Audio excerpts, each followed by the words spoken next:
मजबूरी में बंधा रिश्ता के अगले भाग में आप सभी का स्वागत है। अनन्या दिग्विजय जी को जाते हुए देखती है और अपने पापा की तरफ देखकर रोते हुए कहती है, पापा आप चुप क्यों हैं? कुछ कहते क्यों नहीं कि हम यह शादी नहीं करना चाहते? वर्मा जी को तो कुछ समझ ही नहीं आ रहा था। वह चुपचाप खड़े अपनी बेटी को देख ही रहे थे, तभी एक रोबीली आवाज कमरे में गूंजती है, ए लड़की, तुमने सुना नहीं? दादाजी ने क्या कहा? अब यह सब रोना धोना बंद करके जल्दी से तैयार होकर नीचे आ जाओ। वैसे भी मुझे ना सुनने की आदत नहीं है। यह कहते हुए रुद्र आगे बढ़कर अनया की बाजू को कसकर पकड़कर कहता है, समझ गई तुम, और इसके पहले कि मुहूर्त का समय निकल जाए जल्दी से तुम तैयार होकर नीचे आ जाओ। रुद्र राय चौहान को देरी करना पसंद नहीं है। रुद्र की यह बात सुनते ही दिग्विजय जी मुस्कुराते हुए कहते हैं, चलो अच्छा हुआ बेटा तुम आ गए। अब तुम ही अपनी दुल्हन को जल्दी से फेरों के लिए नीचे लेकर आओ। तुम्हें पता है ना, हमें हर काम वक्त पर ही करना पसंद है।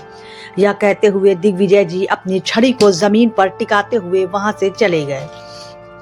रुद्र के यूं कसकर बाजू पकड़ने से अनन्या की कोमल बाजू में दर्द होने लगा था, लेकिन यह दर्द इस समय उतना तकलीफ दे नहीं था जितना इस तरह उसे अपनी आंखों के सामने अपने सपनों को चकनाचूर होते हुए देखना था। वह अपना हाथ रुद्र के हाथों से छुड़ाने की कोशिश करते हुए अपने पापा की ओर देख रही थी। अनन्या की आंखों में उसके दर्द को महसूस करते ही अचानक रुद्र की पकड़ उसके बाजू से अचानक छूट गई। उसकी नजर अनन्या के मासूम चेहरे से हटने का नाम ही नहीं ले रही थी। रुद्र के हाथ से अपना हाथ छुड़ाते ही अनन्या भागकर अपने पापा के पास गई और उनके गले लगकर रोते हुए कहती है, पापा हम यह शादी नहीं करना चाहते। यह सब समझाइए ना इन लोगों को। यह हमारे साथ ऐसे जबरदस्ती नहीं कर सकते हैं। वर्मा जी को भी अपनी बेटी को ऐसे रोते हुए देखकर बड़ा दुख हो रहा था, लेकिन इससे पहले कि वह कुछ कहते रुद्र उनकी तरफ देखकर कहता है, और हाँ, आप 10 मिनट के अंदर अपनी बेटी को दुल्हन के रूप में नीचे ले आइए। यही आप लोगों के लिए बेहतर होगा। यह कहकर रुद्र वहां से चला गया। वहीं वर्मा जी की जुबान जैसे खुलने का नाम ही नहीं ले रही थी। सिर्फ वर्मा जी ही नहीं, वहां मौजूद किसी भी इंसान के मुंह से एक शब्द तक नहीं निकला। यहाँ तक कि वर्मा जी भी आंसू बहाने के अलावा कुछ नहीं कर पा रहे थे। तभी सारिका जी अनन्या के पास आकर रोते हुए कहती हैं, चलो बिटिया, चलकर तैयार हो जाओ, मुहूर्त का वक्त हो रहा है। अनन्या के कदम आगे ही नहीं बढ़ रहे थे। वह अभी भी वहीं खड़ी होकर अपने पापा की तरफ उम्मीद भरी नजरों से देख रही थी, ताकि शायद उसके पापा उसके साथ यह सब होने से रोक देंगे। लेकिन जब उसके पापा ने रोते हुए हाथ जोड़े हुए मुड़कर उसकी तरफ देखा तो वह उम्मीद भी टूट गई। वह आज अपने पापा की आंखों में लाचारी साफ देख पा रही थी, इसलिए वह चुपचाप रोते हुए अपने पापा को देख अपनी माँ के साथ अंदर चली गई। सभी लोग धीरे धीरे करके उसे कमरे से चले गए। आईने के सामने तैयार होते हुए अनन्या अपनी आंख में आंसू लिए हुए ऐसे खड़ी थी जैसे कोई बेजान लाश खड़ी हो। आखिर आज उसकी जिंदगी के सारे सपनों का उसी की आंखों के सामने खून जो हो रहा था। वह इतनी मजबूर थी कि कुछ कर भी नहीं पा रही थी।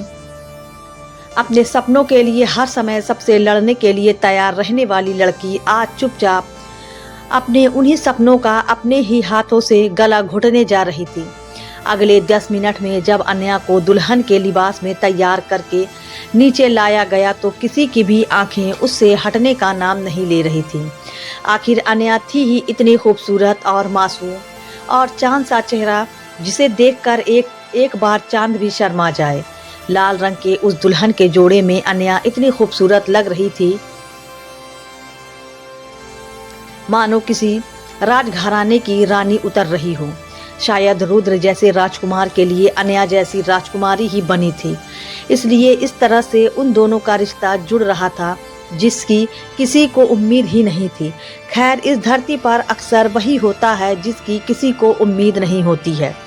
वहां मौजूद सभी लोग अनन्या को देखते ही रह गए और एक पल के लिए अनन्या को देखकर रुद्र की नजरें भी उसके मासूम चेहरे पर रुक गई। थोड़ी ही देर में शादी की सारी रस्में होने के बाद फेरों की बारी आई तो अनया दुखी के हालत में धीरे धीरे चल रही थी। यह देखकर रुद्र को बहुत गुस्सा आ रहा था। उसने झट से अनया का हाथ कस पकड़ा और जल्दी जल्दी फेरे लेने लगा, जैसे वह यह शादी किसी जबरदस्ती में कर रहा हो। फेरे पूरे होते ही रुद्र अनया का हाथ छोड़कर मंडप से अकेले ही नीचे उतर कर जाने लगा। उसे ऐसे जाते देख सभी हैरानी से एक दूसरे को देखने लगे। तभी दिग्विजय जी रुद्र की तरफ देखते हुए कहते हैं, अरे रुद्र बेटा, कहाँ जा रहे हो? अभी तो विदाई की रस्म होनी बाकी है। दादाजी की आवाज सुनकर रुद्र वहीं रुक गया और पीछे मुड़कर अनया के पास वापस गया और उसका हाथ पकड़कर आगे बढ़ते हुए कहता है कि यह लीजिए और चलिए, यहाँ से बस हो गई विदाई। वैसे भी हमारे पास टाइम नहीं है, अभी कुछ ही देर में हम लोगों की फ्लाइट है मुंबई के लिए और आज के बाद इन लोगों से हमारा कोई रिश्ता नहीं। यह कहते हुए वह अनया को लेकर आगे बढ़ गया। उसके पीछे पीछे उसके परिवार के बाकी लोग भी जाने लगे। कुछ देर में ही चौहान परिवार अपनी बहू को यानी अनया को लेकर गाड़ियों में बैठकर एयरपोर्ट के लिए निकल गए। आज अनया के सारे सपने एक एक करके टूट गए थे। उसने कभी सोचा भी नहीं था कि उसकी शादी एक ऐसे शख्स से होगी जिसको रिश्ते की कोई अहमियत ही नहीं। हमेशा दूसरों के हक की बात करने वाली लड़की अपने हक के लिए भी कुछ नहीं बोल पा रही थी, या यूं कहें इस एक पल ने उसकी जिंदगी ही बदल कर रख दी थी। वह लोग मुंबई पहुंचकर चौहान विला में पहुंचे, जो कि किसी महल से कम नहीं था। उसके अंदर न जाने कितने कमरे थे। आज तक अनया ने शायद इतना बड़ा घर देखा भी नहीं था। जैसे ही वह गाड़ी से उतरी, गाड़ी की दूसरी तरफ से रुद्र दूसरी गाड़ी से उतरकर अपने दादाजी की तरफ देखकर कहता है, दादाजी आप लोग अंदर चलिए, मैं अभी आया। हालांकि रात के 1:30 बज रहे थे, लेकिन वैसे भी रुद्र के घर के से आने जाने का कोई वक्त नहीं रहता था और उसकी उस आदत में दादाजी भी उसे कभी रोक नहीं पाए। आज भी रुद्र हमेशा की तरह वहां से निकल गया। रुद्र के जाते ही दादाजी ने दरवाजे पर खड़े दरबार से दरवाजा खुलवाने का इशारा किया और दादाजी ही अनया को धीरे धीरे अपने साथ घर के अंदर ले जाने लगे। घर की चौखट पर पहुंचते ही जैसे ही घर का दरवाजा खुला तो सामने एक जैसे कपड़े पहने नौकरों की एक लंबी कतार खड़ी थी। यह सब किसी राजघराने से कम नहीं लग रहा था। उन सब की ओर इशारा करते हुए दादाजी ने अनया से कहते हैं, बेटी इस घर में तुम्हें एक माँ और बहन के अलावा बाकी सभी रिश्ते मिलेंगे और शायद इसी वजह से यह घर कभी घर नहीं बना बल्कि एक मकान ही बना रहा और अब इस मकान को घर तुम्हें बनाना है। मुझे पूरा विश्वास है कि तुम अपनी इस जिम्मेदारी को बहुत ईमानदारी के साथ निभाओगी। यह कहकर वह मुस्कुराकर अनया की तरफ देखने लगे, लेकिन अनया बेचारी क्या बोलती। जहां ससुराल की चौखट पर पहुंचकर हर लड़की का नए घर में बड़ी ही शान से स्वागत किया जाता है, वहीं उसका स्वागत करने की जगह उसे एक बहुत बड़ी जिम्मेदारी दे दी गई थी। और अभी तो अन्य कुछ समझने की हालत में ही नहीं थी, इसलिए वह चुपचाप बस देख रही थी। दादाजी उसे शांत देखकर आगे कहते हैं, चलो बेटी रात बहुत हो चुकी है, तुम बहुत थक गई होगी, जाओ जाकर अपने कमरे में आराम करो, बाकी बातें हम सुबह करेंगे। यह कहकर वह एक नौकर की तरफ देखकर कहते हैं, जाओ बहुरानी को रुद्र के कमरे तक ले जाओ। दादाजी की बातें सुनकर अनया भी चुपचाप उस नौकर के पीछे पीछे रुद्र के कमरे की तरफ चली गई। रुद्र के कमरे में पहुंचते ही उसकी आंखें नम हो गई, क्योंकि आज वह अपने पापा के उस घर को हमेशा के लिए पीछे छोड़कर यहाँ आ गई थी। जिस आंगन में उसकी बचपन की कई यादें जुड़ी थी, वह उसे छोड़कर यहाँ आ गई थी। जैसे जैसे वह उस कमरे में बढ़ रही थी, उसकी आंखों के सामने उसके घर में बिताए गए वह सारे पल तस्वीर बनकर घूम रहे थे। ऐसे ही अपने बचपन और घर को याद करते करते कब वक्त बीत गया उसे पता ही नहीं चला। रात के करीब 3 बज चुके थे, लेकिन रुद्र का अभी तक कोई पता नहीं था। अनया ने धीरे धीरे अपने गहने और श्रृंगार उतारना शुरू किया, लेकिन बिना गहनों और बिना श्रृंगार के उसकी खूबसूरती में कोई कमी नहीं आई थी। वह इस सादगी में भी और ज़्यादा खूबसूरत लग रही थी। वह ऐसे ही डरी सहमी सी चुपचाप रुद्र के बिस्तर, जिसे बहुत खूबसूरती से सजाया गया था, उस पर एक कोने में अपने शरीर को समेटे हुए लेटी थी।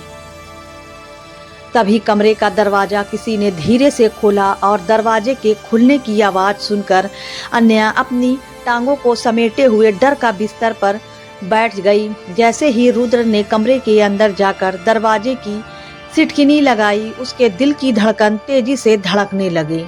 वह धीरे धीरे अपने पैरों को अपनी तरफ समेटने लगी। तभी रुद्र अपनी शेरवानी के बटन खोलते हुए अन्या की तरफ देखकर कहता है, इधर आओ मेरे पास। यह सुनकर तो जैसे डर के मारे अन्या की जान ही निकलने वाली थी। कुछ देर तक जब अन्या बिस्तर के नीचे नहीं उतरी तो रुद्र एक बार फिर जोर से कहता है, सुना नहीं तुमने, इधर आओ मेरे पास। अन्या उसकी तेज आवाज सुनकर डर गई और डर के मारे उसका शरीर थरथराने लगा था। घबराहट वह बिस्तर से उतरकर धीरे धीरे दूसरे तरफ से घूमते हुए रुद्र के पास जा रही थी कि तभी वह खुद उसके पास गया और उसके कंधों को पकड़ते हुए कहता है, आज मैं तुम्हारे लिए एक तोहफा लेकर आया हूँ, पूछोगी नहीं क्या? अन्या की तो कुछ बोलने की हिम्मत नहीं थी। वह तो बस डरी सहमी अपनी मासूम आंखों से उसकी तरफ देख रही थी।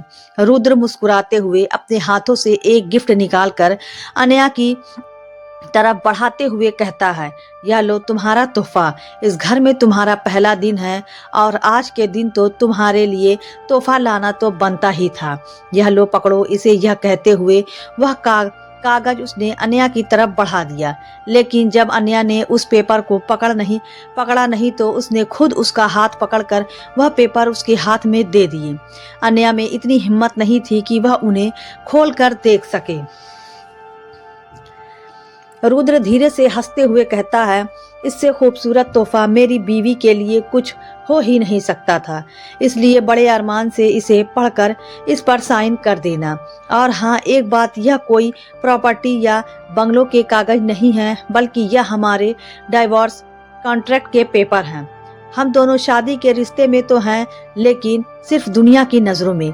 हमारे बीच पति पत्नी के रिश्ते के जैसा कोई नहीं होगा और यह रिश्ता भी सिर्फ 1 साल के लिए रहेगा। उसके बाद तुम तुम्हारे रास्ते और हम हमारे रास्ते।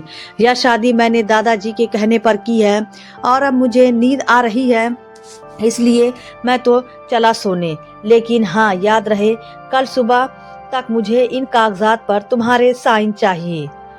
यह कहकर वह अपने कपड़े बदलने के लिए बाथरूम की तरफ चला गया। इधर अन्या अपने हाथ में वह पेपर देखकर लड़खड़ा गई। उसने जैसे तैसे अपने आप को संभाला और पास रखी चेयर पर बैठ गई। उसे समझ नहीं आ रहा था कि उसकी जिंदगी का आज यह कैसा दिन है कि एक के बाद एक तूफान आए जा रहा है। आखिर क्यों आज तक यह घर घर नहीं बन पाया? क्या होगा अन्या का फैसला? क्या निभा पाएगी वह दादाजी की दी हुई जिम्मेदारी, या फिर उलझ के साथ रह जाएगी रुद्र के साथ हुई रिश्ते में? आगे क्या तूफान लाने वाली है अन्या की जिंदगी? क्या सच में टूट जाएगी अन्या का रिश्ता उसके माँ बाप के साथ? जानने के लिए सुनते रहिए यह कहानी सिर्फ सुविचार स्टोरी पर। दोस्तों, कहानी आगे जारी रहेगी अगले पार्ट में।